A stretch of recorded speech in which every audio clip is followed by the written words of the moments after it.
தமிழர் சமூக நீதி கழகத்தின் மூலமாக இங்கே இந்த மாவட்டத்திலே பல்வேறு களப்பணிகளை ஆற்றிக் கொண்டிருக்கிறார். தமிழ்நாடு தீண்டாமை ஒழிப்பு முன்னணியோடு இணைந்து இந்த மாவட்டத்திலே பல்வேறு கள போராட்டங்களிலே அவர் பங்கெடுத்துக் கொண்டிருக்கிறார். இந்த மாவட்டத்திலே நடைபெறக்கூடிய பல்வேறு நிகழ்வுகளிலே மதச்சார்பற்ற ஜனநாயக சக்திகளோடு இணைந்து இந்த மாவட்ட மக்களுடைய ஒற்றுமைக்காக குரல் கொடுத்துக் கொண்டிருக்கக்கூடிய ஒரு அருமையான தலைவர், அற்புதமான தலைவர் சுரா தங்கப்பாண்டியன் அவர்கள்.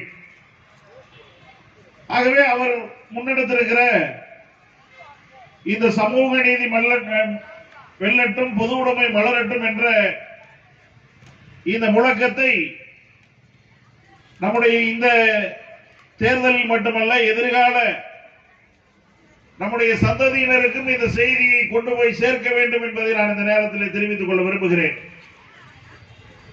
ஏன்னா இந்தியாவினுடைய இன்றைக்கு பல்வேறு மாநிலங்களிலே சமூக நீதிகள் பின்பற்றப்படுவதில்லை. சாதிய ரீதியான பாகுபாடுகள் கடைபிடிக்கக்கூடிய பல்வேறு மாநிலங்கள் இந்தியாவில் இருந்து கொண்டிருக்கிறது. இன்றைக்கு இந்தியன் எக்ஸ்பிரஸ் பத்திரிகையிலே ஒரு சின்ன செய்தி வந்திருக்கிறது, யாருக்கும் தெரியாது. ஒரு சின்ன பத்திரிகையிலே ஒரு செய்தி வந்திருக்கிறது. ஒரு மாநிலத்திலே அந்த மாநிலத்தில் இருக்கக்கூடிய தலித் மக்களுக்கு சலூன் கடையிலே முடிவெட்ட மறுக்கிறார்கள் என்பதற்காக அந்த மாநில அரசாங்கமே ஒரு சலூன் கடையை திறந்திருப்பதாக ஒரு செய்தி இன்று காலையில் நான் படித்து வந்தேன். இது ஏதோ ஒரு மாநிலத்திலே ஒரு இடத்திலே நடக்கக்கூடிய விஷயம் மட்டுமல்ல. இன்றைக்கு சுதந்திரத்துக்கு பின்னாலும் இன்றைக்கு மனிதனை மனிதனாக மதிக்காத ஒரு போக்கு நம்முடைய நாட்டில் இருந்து கொண்டிருக்கிறது. மனிதனை ஜாதி ரீதியாக பாகுபடுத்தி பார்க்கிற ஒரு போக்கு நம்முடைய தேசத்தில் இருந்து கொண்டிருக்கிறது. ஆகவே இந்த போக்குகள் மாற வேண்டும் என்று சொன்னால், மனிதனை மனிதனாக மதிக்கிற ஒரு நல்லாட்சி இங்கே வளர வேண்டும் என்று சொன்னால் பொது உடைமை வளர்ந்தால்தான் அது சாத்தியம் என்பதை சுரா தங்கப்பாண்டியன் அவர்கள் தன்னுடைய முழக்கத்தின் மூலமாக இங்கே சொல்லி இருக்கிறார். ஆகவே பொது உடைமை வளர்வதற்கு யாரெல்லாம் போராட வேண்டும்? இந்த நாட்டில் இருக்கக்கூடிய உழைப்பாளிகள் அனைவரும் ஒன்று சேர வேண்டும். அதிலே ஜாதி வித்தியாசம் இருக்கக்கூடாது, மத வித்தியாசம் இருக்கக்கூடாது. உழைப்பவர் அனைவரும் ஓரணியில் என்று சேர்கிறோமோ அன்றைக்குத்தான் நாம் பொது உடைமையை மலர செய்ய முடியும். ஆக அத்தகைய பொது உடைமையை மலர செய்கிற ஒரு முழக்கத்தை சுரா தங்கப்பாண்டியன் அவர்கள் முன்னெடுத்திருக்கிறார்.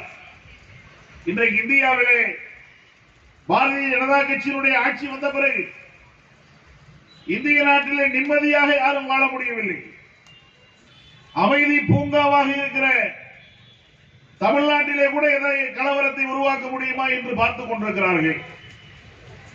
அது ஏதோ மதுரைக்கு வந்து நாளைக்கு நம்முடைய இந்தியாவுடைய பிரதமர் நாளைக்கு மதுரைக்கு வருகிறார் என்ற செய்தி எனக்கு முன்னாலே பேசிய அன்பு தோழர்கள் கூட குறிப்பிட்டார்கள்.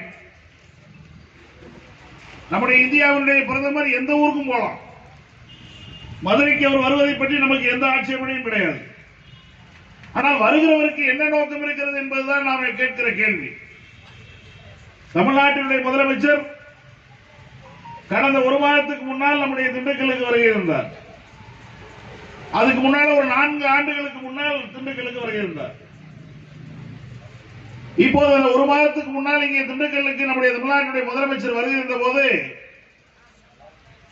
இந்த மாவட்டத்தில் இருக்கக்கூடிய தலித் மக்கள், பிற்படுத்தப்பட்ட மக்கள், இந்த மாவட்டத்தினுடைய கடைக்கோடியில் இருக்கக்கூடிய ஏழை மக்களுக்கு கிட்டத்தட்ட 1 லட்சம் பட்டாக்களை வழங்கி சென்றிருக்கிறார்.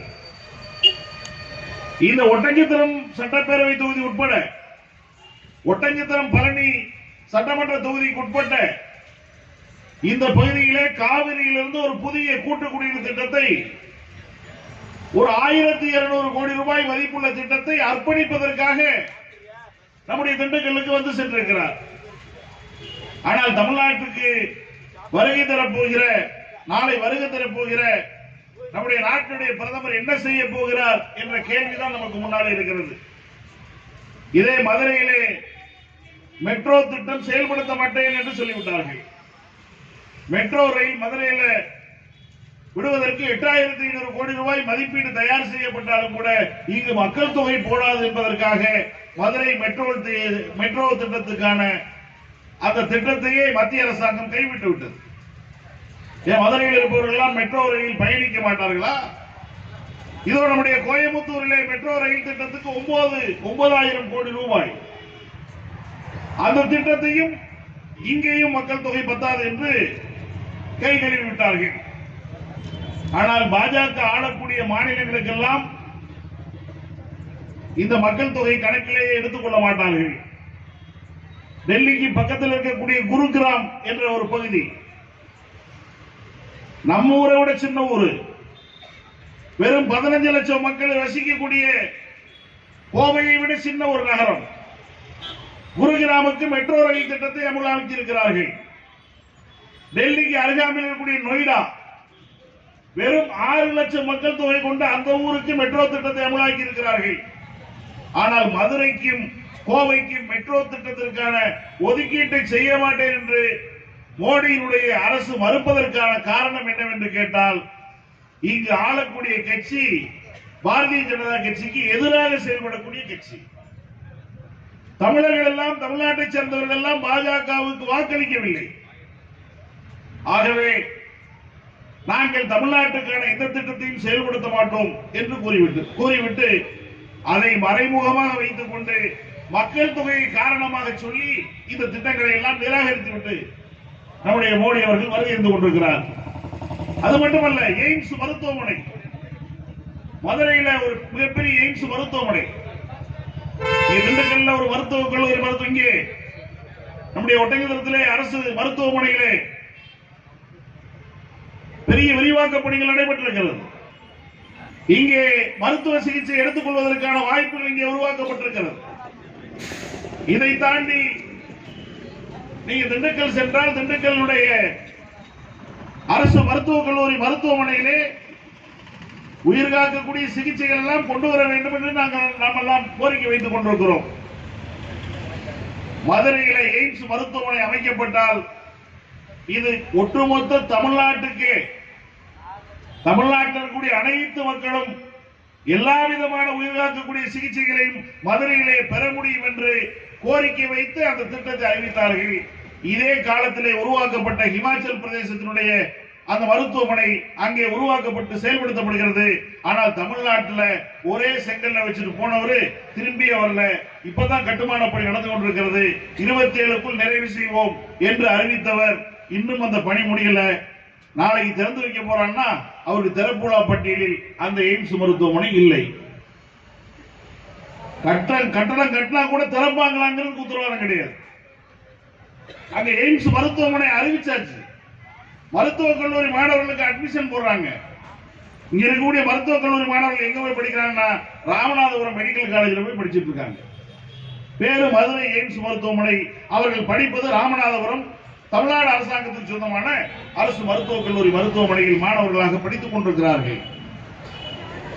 இந்த எய்ம்ஸ் மருத்துவமனையை எப்போது திறக்கப் போகிறார்கள் என்று தெரியாது. 2027 தேர்தலில் பாஜக தமிழ்நாட்டில் வெற்றி பெறவில்லை என்று சொன்னால் கட்டப்பட்ட எய்ம்ஸ் மருத்துவமனை செங்கல்களை கூட பிரித்து சென்றாலும் செல்வார்கள். இதுதான் பாரதிய ஜனதா கட்சி. இதுதான் நரேந்திர மோடி அவர்கள் தமிழ்நாட்டுக்கு எதுவுமே செய்யாமல் தமிழ்நாட்டு மக்களை தொடர்ந்து வஞ்சித்துக் கொண்டு நம்முடைய கிராமப்புற மக்கள் இங்கே வந்து அமர்ந்திருக்கிறார்கள். நீங்கள் இந்த கிராமப்புறத்திலே நாம் பெற்று வந்த இந்த மகாத்மா காந்தி தேசிய ஊரக வேலை வாய்ப்பு திட்டம், இந்த திட்டத்தை இன்றைக்கு அந்த சட்டத்தையே திருத்துகிற நிலைமை இன்றைக்கு ஏன் ஏற்பட்டிருக்கிறது? இந்த சட்டத்தை கொண்டு வருவதற்காக இந்தியாவிலே இடதுசாரிகள் நடத்திய போராட்டம் ஏராளம். 64 நாடாளுமன்ற உறுப்பினர்கள் இடதுசாரி கட்சிகளுக்கு இருந்த போது, உங்களுக்கு என்ன அமைச்சர் பதவி வேண்டும் என்று கேட்ட போது, பிரதமர் பதவியே வந்த போது கூட எங்களுக்கு பிரதமர் பதவி வேண்டாம், அமைச்சர்கள் பதவி வேண்டாம், எங்களுடைய கிராமப்புற உழைப்பாளி மக்களை பட்டினியால் சாக விடாமல் காப்பதற்கான அந்த மகாத்மா காந்தி தேசிய ஊரக வேலைவாய்ப்பு திட்டம் என்ற அந்த திட்டத்தை கொண்டு வர வேண்டும் என்று இடதுசாரிகளால் வலியுறுத்தி கொண்டு வரப்பட்ட அந்த மகாத்மா காந்தி வேலைவாய்ப்பு திட்டத்தை இன்றைக்கு அதனுடைய சட்டத்தை நீர்த்து போக செய்கிறார்கள். 90% மத்திய அரசு, 10% மாநில அரசு என்ற நிதி ஒதுக்கீட்டை இன்றைக்கு 60-40 என்று மாற்றி இருக்கிறார்கள். மாநில அரசாங்கங்களிடம் எங்கே நிதி இருக்கிறது?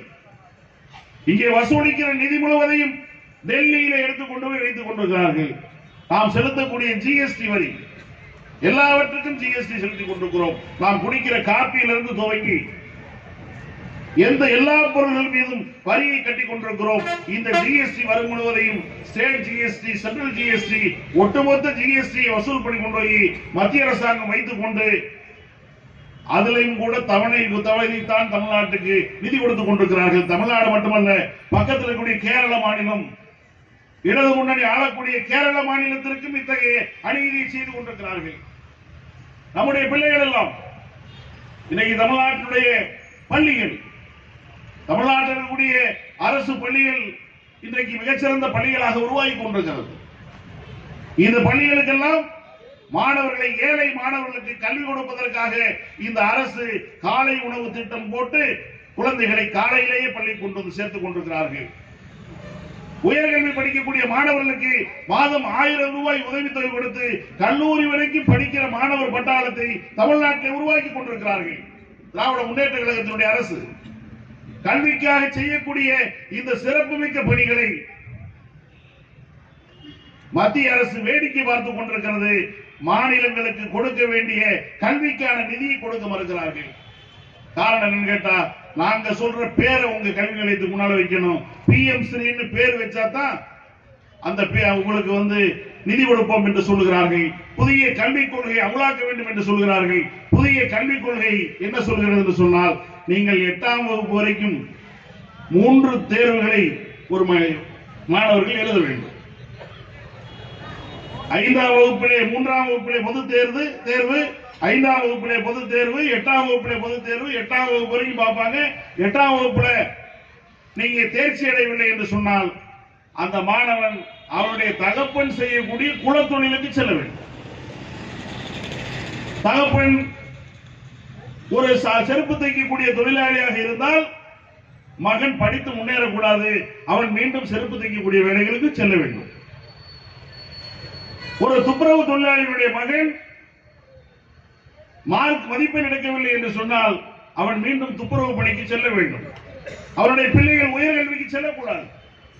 ஆகவே சமூக நீதியை சீரழிக்கக்கூடிய திட்டத்தை இன்றைக்கு இந்த புதிய கல்விக் கொள்கை அமலாக்கி கொண்டிருக்கிறது. இந்த புதிய கல்விக் கொள்கையை அமலாக்க மாட்டேன் என்று சொல்கிற காரணத்துக்காக தமிழ்நாட்டுக்கு கல்விக்கான நிதியை கொடுக்க மறுக்கிறார்கள். ஆகவே இதுதான் இன்றைக்கு பாரதிய ஜனதா கட்சியினுடைய வஞ்சகம், சூழ்ச்சி.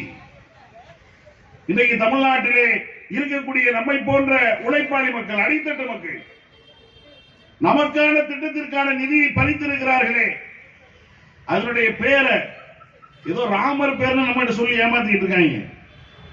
அது உண்மையில விபி ராம்ஜின்னா நம்ம ஊர் ராமர் சாமி இல்ல, அதனுடைய ஹிந்தி பேர் அது. அதனுடைய சுருக்கம் தான் விபிஜி. விபினா விக்சித் பாரத் கேரண்டி ராஷ்டிரிய அஜீவன் மிஷன் பிராக்கெட்ல கிராமினி தான் விபி ராம்ஜி. இந்த பேரை நாங்க பாராளுமன்றத்தில் பேசணும்னா 10 தடவை உட்கார்ந்து ஹோம்ஒர்க் பண்ணி 108 தடவை இந்த விநாயகர் பேரை எழுதுன மாதிரி எழுதிதான் நாடாளுமன்றத்தில் இந்த சட்டத்தினுடைய பெயரை நாங்க சொல்ல முடியும். இது மாதிரிதான் இன்னைக்கு நீங்க வைக்கக்கூடிய பெயர்கள் எல்லாம் வாயில் நுழையாத பெயர்கள்.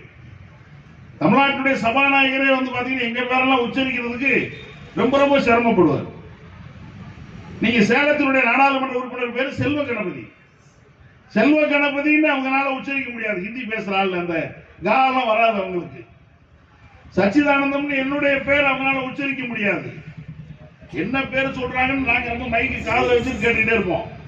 நம்ம பேரை எப்படி கொலை பண்ணி சொல்ல போறாங்கன்னு கேட்டுட்டே இருந்து கண்டுபிடிச்சு கரெக்டா பேசணும்.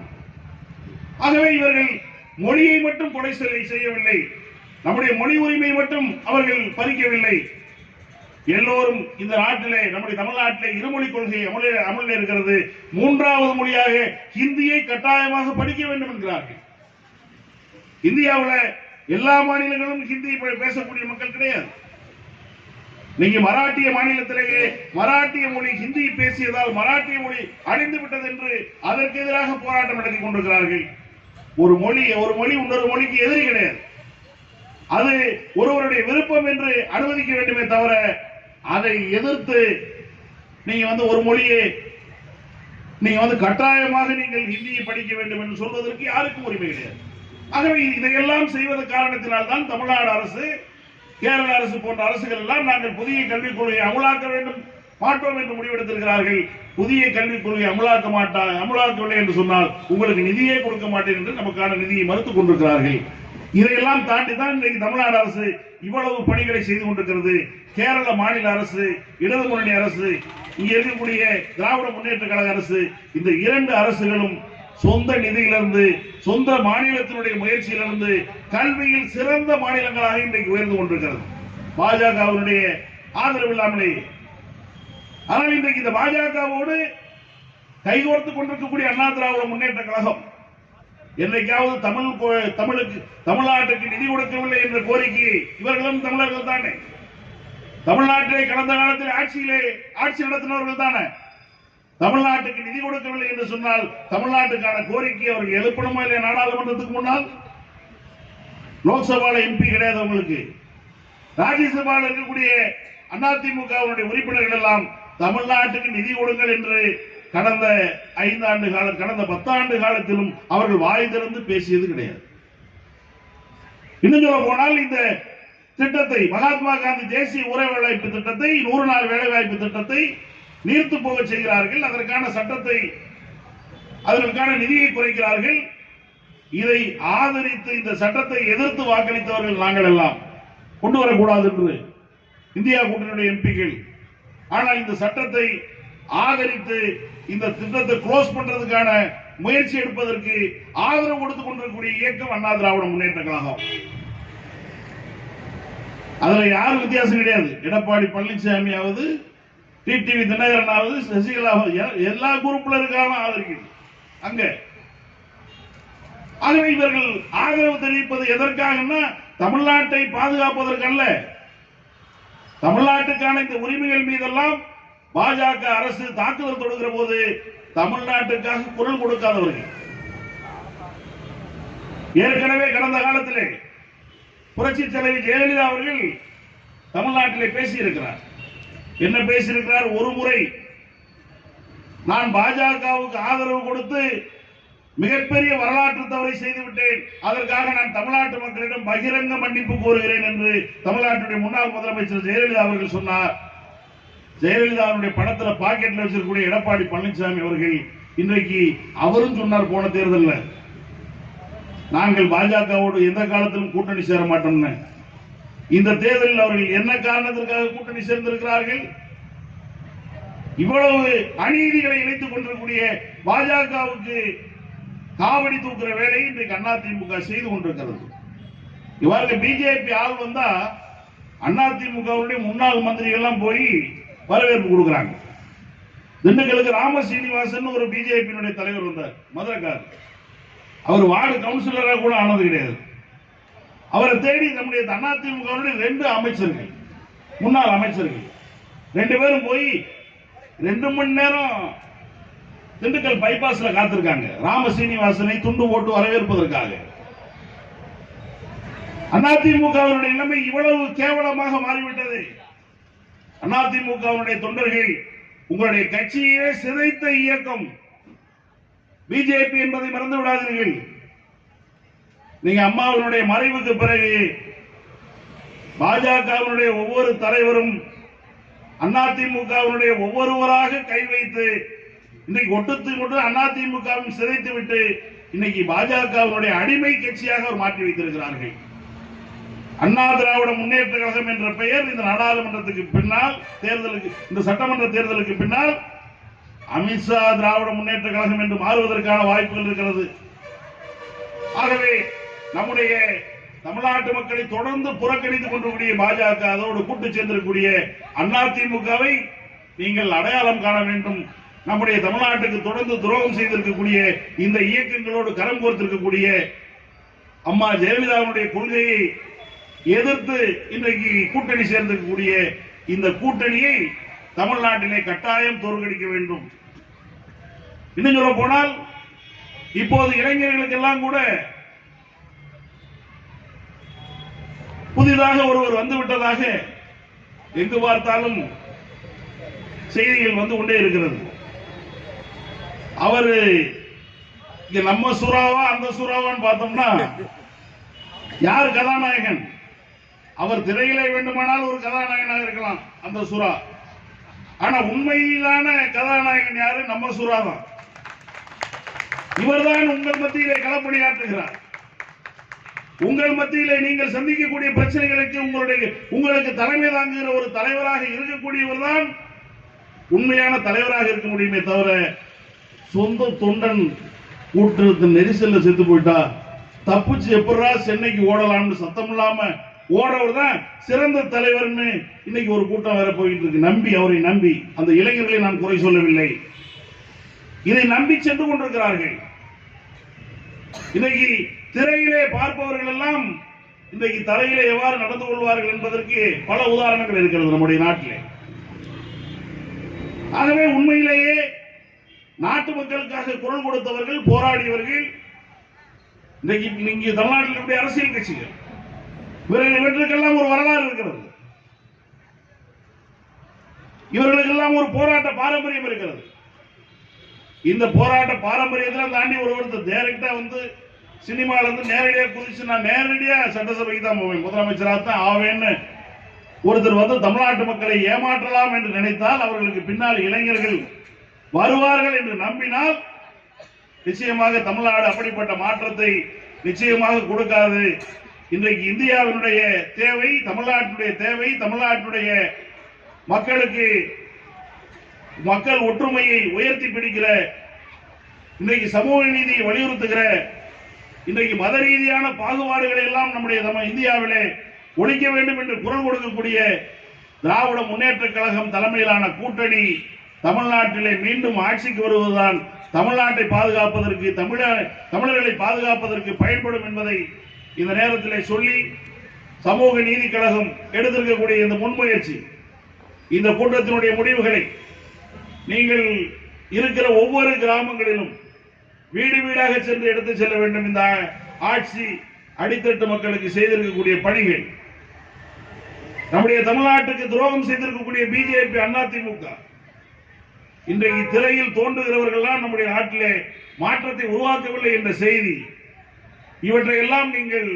வசிக்கக்கூடிய ஒவ்வொரு கிராமத்திலும் வீடுகள் தோறும் கொண்டு செல்வதுடன் வரக்கூடிய தேர்தலிலே மீண்டும் திராவிட முன்னேற்ற கழகத்தினுடைய தலைமையிலான கூட்டணி தமிழ்நாட்டிலே மீண்டும் ஆட்சிக்கு வருவதற்கான பங்களிப்பை நீங்கள் அனைவரும் செய்ய வேண்டும் என்ற வேண்டுகோளை விடுத்து, இந்த தமிழர் சமூக நீதி கழகத்தினுடைய இந்த கோரிக்கை முழக்க பொதுக்கூட்டம் அனைத்து வகையிலும் வெல்ல வேண்டும் என்று வாழ்த்துக்களை தெரிவித்து விடைபெறுகிறேன். நன்றி, வணக்கம்.